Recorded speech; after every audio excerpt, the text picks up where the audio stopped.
જોયું ને વીટા પાસા હોય તેને આવ્યા એવું પણ બને. હા, મોટી ગાંહડી હતી એટલે વીટા પાસા આવ્યા. બહુ સરસ, અમને તો બહુ ગમ્યું આવું કામ. આસાનીથી એમના એક જ વ્યક્તિ દ્વારા બધું કામકાજ ચાલી રહ્યું છે. નહીતર તો 2 જણા ટેબલ ઉપર હોય, એની ઉપર 1 જણા ઠેઠ ઉપર જે ખાનું હોય બોક્સ, ત્યાં 1 જણો ઊભું હોય, નીચે 4-5 જણા ઉપર અંબાવતા હોય. અને અહીંયા તો માત્ર એક જ વ્યક્તિ જે ચાવડા સાહેબ છે એક જ હલર ઉપર ઊભા છે. બાકી બધાય શાંતિથી નાખે છે. જો ખોટો રગવા નહીં, ખોટી બળતરા નહીં, ખોટી દોડધામ જરાય. મોટા વીટા થાય તો પાછા આવે છે ગોળ ગોળ એ જાય. સરસ પવન પણ નથી અને સરસ રીતે મસ્ત ખળું નીકળી ગયું. હવે તો અડધું ન રહ્યું. એ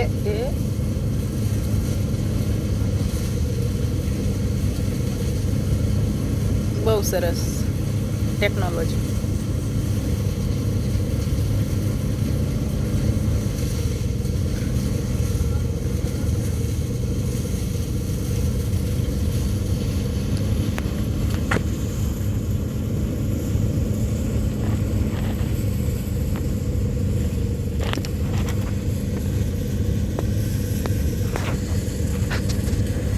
ઘઉં પીડ્યા છે. થોડાક દિવસ તપશે પછી ઘઉંનું પણ થ્રેસર આવશે.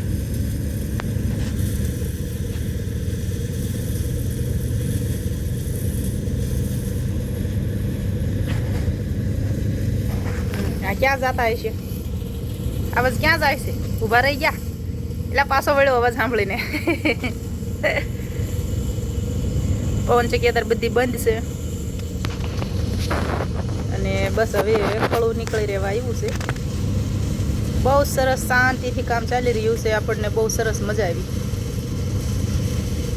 એકદમ શાંતિથી કામકાજ ચાલી રહ્યું છે.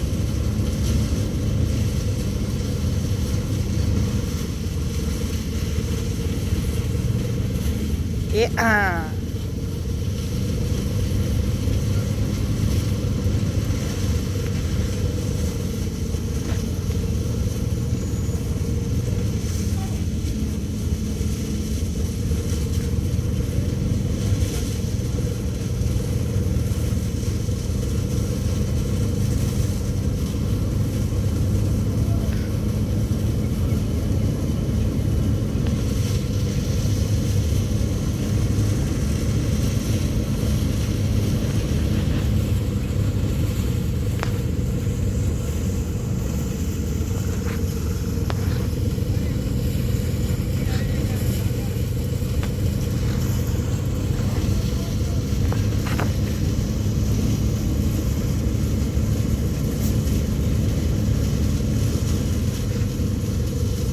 વીટો ઉપર જ નથી ચડતો. એ હા જો પાછો આવ્યો ક્યાર એટલે હવે જાય એટલે ના લે તો એ તો નીચે જ આવી ગયો. એ હજી દડે જ છે. એને કેમ ઉપર નથી જવું કે હું થ્રેસરમાં નથી જવું એને? ઓ ગયો.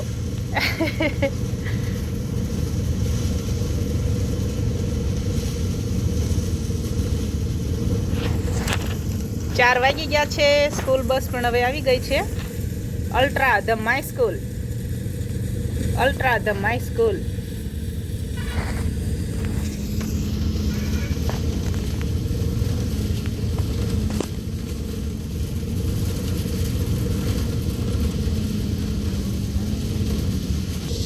હવે તમે જોઈ શકો છો કે કેવું અમારું કામકાજ છે. અત્યારે માણસોની ઓછી જરૂર છે. ઓટોમેટિક જે છે એ લીપવાળું થ્રેસર આવ્યું છે એટલે માણસોની ઓછી જરૂર છે એટલે હું નથી ગઈ. બાકી તમામ લોકો છે અમારા ઘરના એ બધા ન્યા જ છે. ચાવડા સાહેબ પણ ન્યા છે. અને આમાં નટવરભાઈ ચાવડા જે છે એ એમણે કોમેન્ટ કરી હતી શોર્ટ વિડીયોમાં કે તમારો ચહેરો તેજ મારે છે, તો તમે શું મેકઅપ કર્યો છે? તો ચાવડા નટવરભાઈ તમને સ્પેશિયલ વાત જણાવી દઉં. આ તમારી કોમેન્ટ ઉપરથી મને યાદ આવ્યું એટલે જણાવી દઉં કે જ્યારે અમારા લગ્ન થયા ને આજથી 20 વર્ષ પહેલાં, ત્યારે અમે પહેલી અને છેલ્લી વખત મેકઅપ કર્યો હતો. ત્યાર પછી કૈલાસબેને કોઈ દિવસ મેકઅપ કર્યો જ નથી. જેવા સેવી એવા જ વિડીયો ઉતારવી છે. એ સ્પેશિયલ વિડીયો બનાવવા હાટું થઈને મેકઅપ કર્યો હોય એવું ક્યારેય ન હોય. આવું બધું કામકાજ હોય અમારું, એમાં મેકઅપ ક્યાં કરવા? રાખમાં ધૂળમાં રાતથી રોળાતા હોય એમાં મેકઅપ અમને શોભે ખરા? જુઓ, આવું જ કામકાજ અમારું હોય, એમાં મેકઅપ ક્યાં લ્યો. આવલો પાસો ઉપડ્યો તો એને હફ નાખ્યું છેવટે ગયો. આવું જ બધું અમારું કામકાજ હોય, એમાં અમને મેકઅપ ન શોભે ભાઈ. અમારી કાઠિયાવાડી બોલી છે કે ધૂળમાં રહેવું અને ધૂપેલનો અવાજ ન કરાય. બહુ બધા પહેલાં કહેતા, જૂનવાણી ભાષા હતી, ભાષા નહીં પણ જૂનવાણી કહેવાતી હતી કે ધૂળમાં રહીને ધૂપેલનો અવાજ આપણે ન કરાય એમ. એટલે હવે અમે રાતથી ધૂળમાં રોળાતા હોય, એમાં મેકઅપ ક્યાં કરવા મારા ભાઈ? ઓકે ભાઈ, જય શ્રી કૃષ્ણ, ખુશ રહેજો.